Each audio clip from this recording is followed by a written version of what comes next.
Do you know yourself? I mean, truly, really know yourself.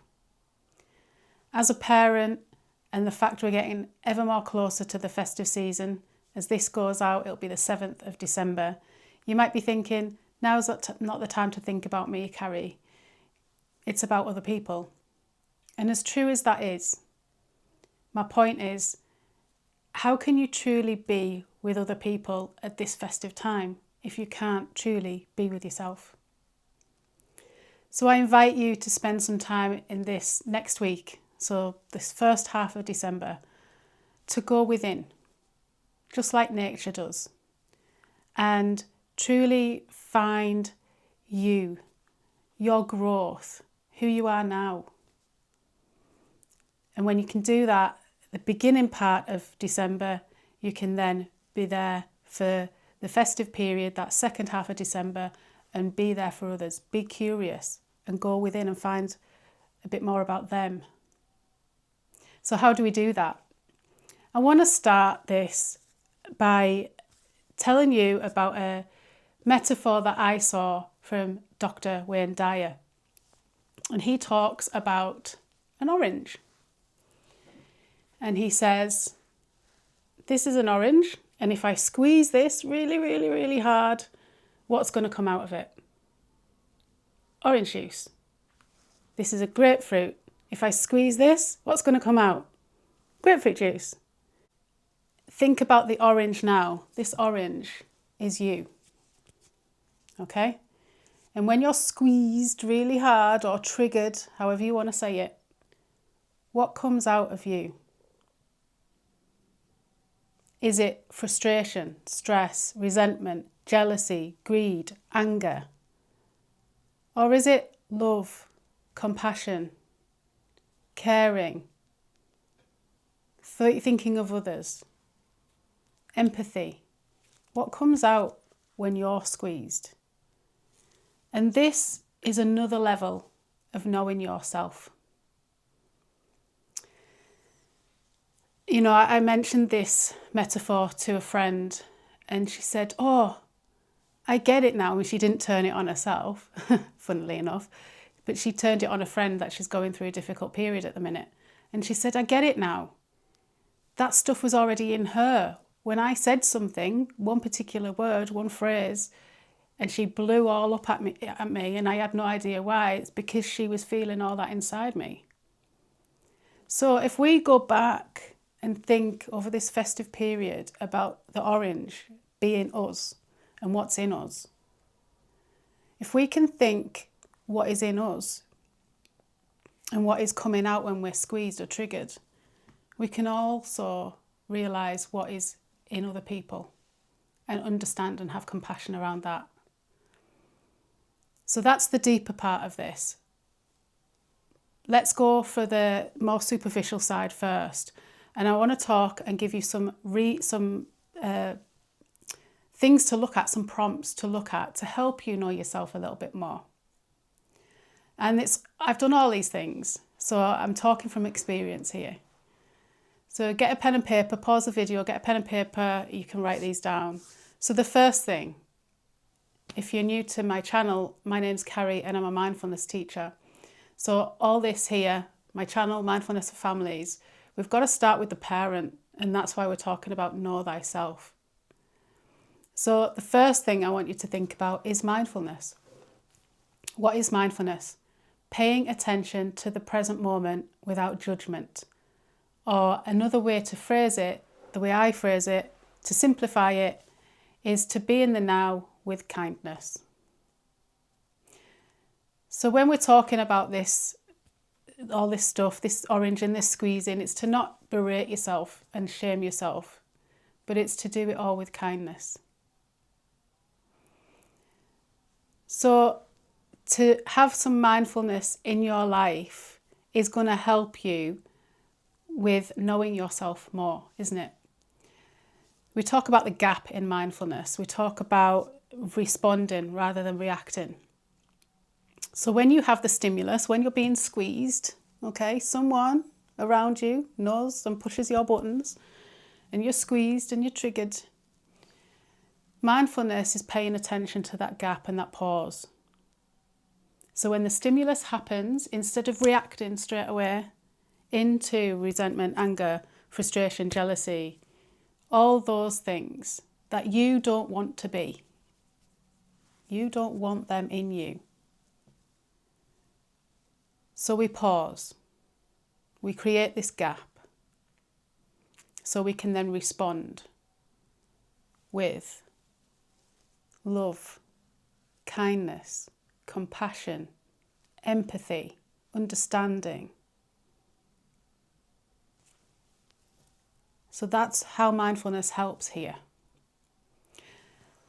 So keep writing with your journal, with your pen there, because I want to talk about some journal prompts that you can do.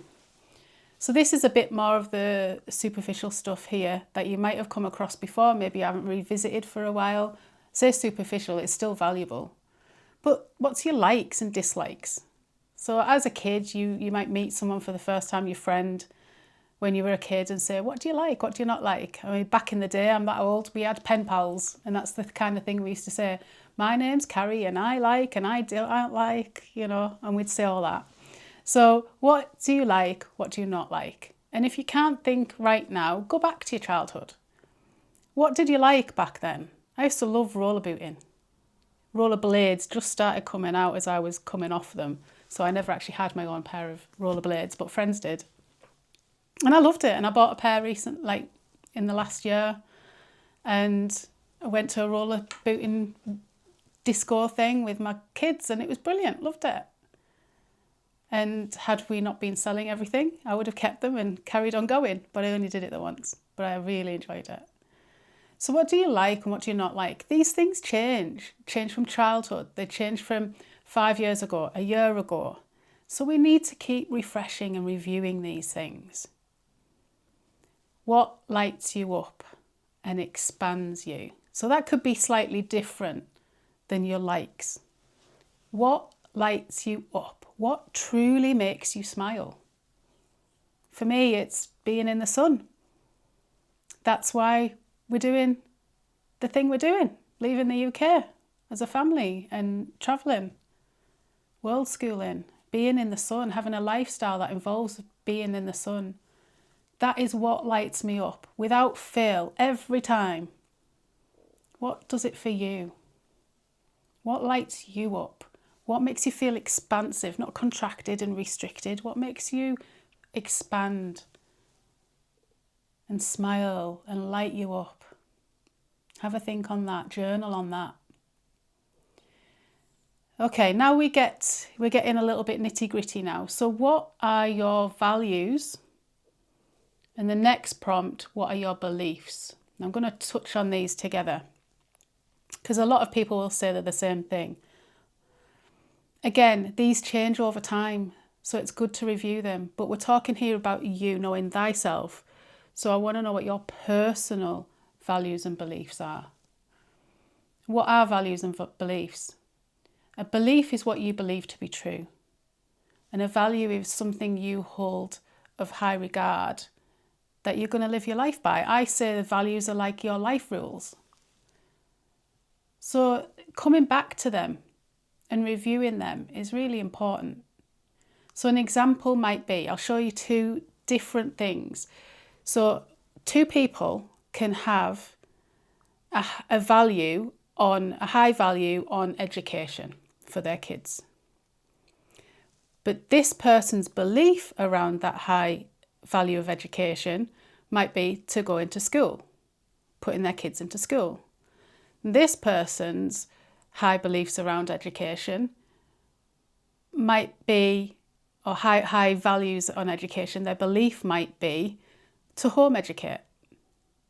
So both people have the same value. I have a value of education is a big value in me and my family's life, and mine and my family's life, but the beliefs around it are completely different. Do you see where I'm going there? So when we're talking about values, what really is a big thing that you hold in your heart when it comes to living your life? That's how I would say a value is. So for me, I've got things like happy, healthy, calm, kind, and fun. They're things I stick up there as high regard. You might say, why is family not in there? And I did ponder on this. But I see family as coming into those things. But you can put family as a separate entity. It's your choice. It's how you perceive it. It's your values and beliefs. So beliefs of mine might be, to be healthy. So I will see healthy as not just physical, mental, spiritual. So what do I do on a daily, weekly, monthly, yearly basis that attunes to those values and beliefs? So for my beliefs, I believe that meditation is good for my health, my mental health. I believe exercising and moving the body some way, shape or form is good for my physical health. I believe eating a healthy diet is good for my physical health. So they're beliefs within healthy being the value. So if healthy is the value, there's just 3 that I've named is a belief about healthy. So you're going to have more beliefs to the one value, if that makes sense. And then we go on to things like, what are your needs? What are your needs as a person? We're not talking about in a relationship it might cover that, but not specifically. We're not talking about being in a relationship or being a parent and all the labels. We're talking about you. What are your needs? So you get your fundamental needs, safe and secure. But what about things like to feel and be seen and heard? Is that a need? And then we move on to boundaries. What are your boundaries? Boundaries is something where, you might potentially be squeezed. Where's the hard line?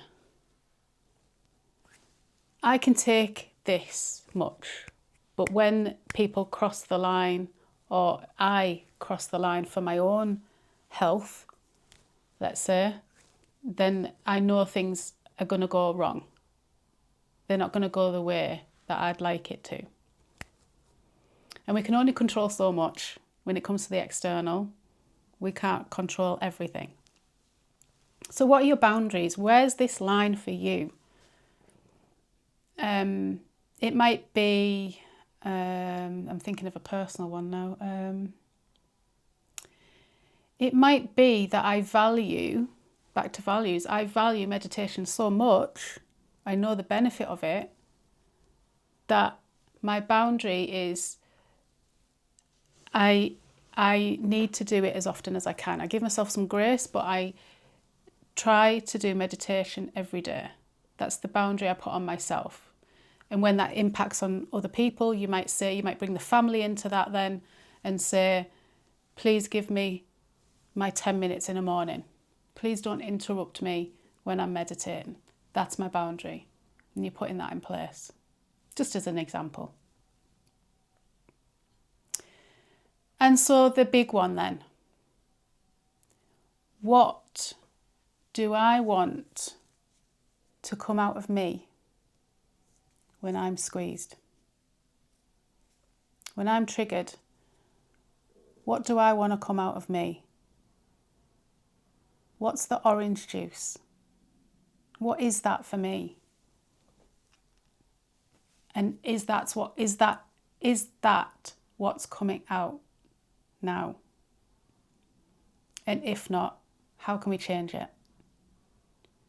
So if you are getting triggered a lot and you're stressed, and your stress shows out through shouting, anger, resentment, frustration, then how can we do it?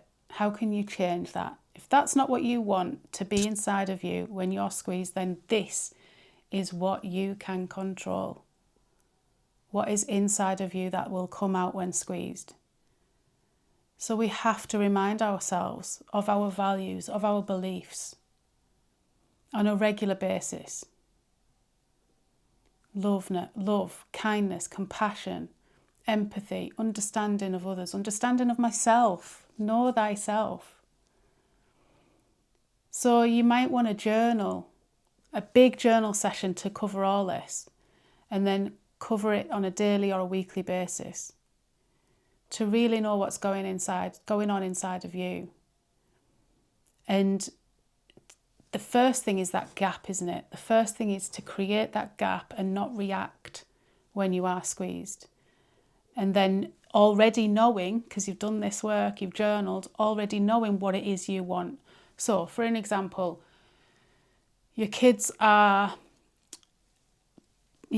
coming at you, mummy, mummy, mummy, mummy, mummy, mummy. You're trying to do something, you're in the middle of something important. You've got a million things going on in your head. Mummy, mummy, mummy, mummy, mummy, mummy, mummy. And I, for one, will go, can you just give me a break? I'll be with you in 5 minutes. And I'll say it like that. But what we need to do is we need to feel that rising in us, okay? And go, right, I'm about to snap. I'm about to be triggered and shout, and that's not what I want. So let me pause. So stop what you're doing, because you're going to end up stopping what you're doing anyway. Stop what you're doing, take a breath, create the gap, and then reply, respond, don't react. Respond with kindness. I can see you want my attention right now, but I'm just in the middle of this. Please give me 2 minutes and I'll come and get you straight away, I promise. But I just need to finish this. How different does that sound? How different does that feel? And then you become the juice that you want to be that comes out. So try that for this festive season. And to understand more about you this next week, so this is going out on the 7th of December. If you can do this week, learn a bit more about you, do those journal prompts, and then you can turn that to others for the second half of the festive season, when you tend to get with friends and family. Some you like, some you don't like, some that trigger, some that don't. But you'll have the tools to think back to this metaphor of the orange, to think, I want to be the orange juice. I don't want to be grapefruit juice. I want to be and respond with love and kindness. I want to understand them. They're going through a hard time. That's why they're reacting at me. Don't take it personally. It's nothing to do with me. It's the orange in them. Okay, or whatever else is in them. All we can do is us. And I'm advocating for this so that you can have a very peaceful, contented and present festive season with yourself. Remember the boundaries. With yourself and your loved ones. And make some amazing memories, because not everybody has loved ones with us. So I'm a big advocate for helping those that maybe don't have the best relationship and do get together at Christmas to have some good memories and create the time that you want to have without getting triggered, or as much, one step at a time. But I know you can do it. Come back to mindfulness. If you like this, you might want to sign up for my monthly newsletter. It's just gone out today, actually, the first Sunday of the month, so you may have just missed it for this one, but check out the description. The link to that is on there, and I cover things like this in there too. I'm wishing you a great festive season, a very mindful one, a peaceful one. Thanks for watching. Much love.